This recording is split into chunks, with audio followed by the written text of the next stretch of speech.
ಮಳವಳ್ಳಿ ಪಟ್ಟಣದ KSRTC bus ನಿಲ್ದಾಣದ ಮುಂಭಾಗದಲ್ಲಿ ವೀರಶೈವ ಸಂಘಟನೆಗಳ ವತಿಯಿಂದ ಡಾಕ್ಟರ್ ಶಿವಕುಮಾರ ಸ್ವಾಮೀಜಿ ಅವರ ಜನ್ಮ ದಿನಾಚರಣೆಯನ್ನು ಆಚರಿಸಲಾಯಿತು. ಇನ್ನು ಕಾರ್ಯಕ್ರಮಕ್ಕೆ ರಸಸಿದ್ದೇಶ್ವರ ಮಠದ ನಂಜುಂಡಸ್ವಾಮಿ ಸ್ವಾಮಿ ಅವರು ಆಗಮಿಸಿದ್ದು ಶಿವಕುಮಾರ ಸ್ವಾಮೀಜಿ ಅವರಿಗೆ ಪೂಜೆ ಸಲ್ಲಿಸುವ ಮೂಲಕ ಕಾರ್ಯಕ್ರಮಕ್ಕೆ ಚಾಲನೆಯನ್ನ ನೀಡಿ ಮಾತನಾಡಿದ್ದು, ಜಾತಿ ಭೇದ ಲಿಂಗ ಭೇದವಿಲ್ಲದೆ ಎಲ್ಲರನ್ನ ಸಮಾನರು ಎಂಬ ಹಾದಿಯಲ್ಲಿ ಇವರು ನಡೆದುಕೊಂಡು ಬಂದವರು. ಇವರ ಹಾದಿಯನ್ನ ನಾವೆಲ್ಲರೂ ಪಾಲಿಸಿಕೊಂಡು ಅದೇ ಹಾದಿಯಲ್ಲಿ ನಮ್ಮ ಜೀವನವನ್ನ ಸಾಗಿಸಿಕೊಂಡು ಹೋಗಬೇಕು. ದೇಶದಾದ್ಯಂತ ನಡೆದಾಡುವ ದೇವರು ಡಾಕ್ಟರ್ ಶಿವಕುಮಾರ ಸ್ವಾಮೀಜಿರವರ ಜನ್ಮದಿನ ಇಂದು ನಾವು ಎಲ್ಲರೂ ಆಚರಿಸ್ತಾ ಇದ್ದೇವೆ. ಎಲ್ಲ ಕಡೆ ಸಿಹಿಯನ್ನ ಹಂಚಿದ್ದೇವೆ, ಪ್ರಸಾದವನ್ನ ವಿತರಣೆ ಮಾಡುತ್ತಿದ್ದೇವೆ. ಇನ್ನು ಮಳವಳ್ಳಿ ಪಟ್ಟಣದಲ್ಲಿ ಲಾಡು ಕೂಡ ವಿತರಣೆ ಮಾಡಿದ್ದೇವೆ. ಎಲ್ಲ ವೀರಶೈವ ಮುಖಂಡರು ಭಾಗಿಯಾಗಿದ್ದು ಕಾರ್ಯಕ್ರಮ ಯಶಸ್ವಿಯಾಗಲಿ ಎಂದರು. ಇದೇ ವೇಳೆ ಸಾಲುಮರದ ನಾಗರಾಜುರವರು ಡಾಕ್ಟರ್ ಶಿವಕುಮಾರ ಸ್ವಾಮೀಜಿರವರ ಕುರಿತು ವಾಚನವನ್ನ ಹೇಳಿದ್ರು.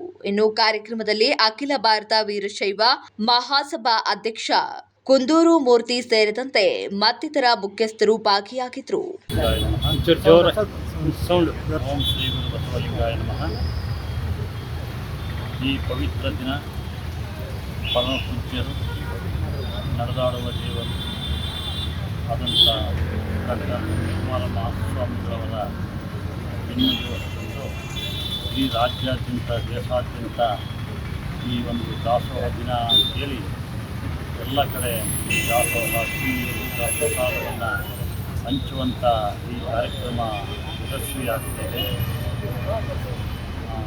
ಪರಮ ಪೂಜ್ಯರು ಕಣ್ಮರೆಯಾಗಿದ್ದರೂ ಕೂಡ ನಿಜವಾಗೂ ಅವರು ನಮ್ಮ ಮುಂದೆ ಇದ್ದಾರೆ ಅನ್ನುವಂಥಕ್ಕೆ ಸಾಕ್ಷಿ ಈ ಎಲ್ಲ ಕಡೆ ನಡೆಯುವಂಥದ್ದು ಒಂದು ಸಾಕ್ಷಿಯಾಗಿರ್ತಕ್ಕಂಥದ್ದು. ಈ ರೀತಿ ಇನ್ನೂ ಹೆಚ್ಚಿನ ಮಟ್ಟದಲ್ಲಿ ಯಶಸ್ವಿಯಾಗಿ ನಡೆಯಲಿ. ಪರಮ ಪೂಜ್ಯರು ಆಗಿರ್ತಕ್ಕಂಥ ಹಾದಿ ಜಾತಿ ಭೇದ ಲಿಂಗ ಭೇದ ಯಾವುದೂ ಇಲ್ಲದೆ ಎಲ್ಲರೂ ಒಂದೇ ಅಂತಕ್ಕಂಥ ಪರಮ ಪೂಜ್ಯರು ಅವರು ನಡೆದಿರುವ ಹಾದಿಯನ್ನು ನಾವು ಇರೋವರೆಗೂ ಕೂಡ ಸ್ಮರಿಸಿದರೆ ಎಷ್ಟು ಸಾಲಲ್ಲ.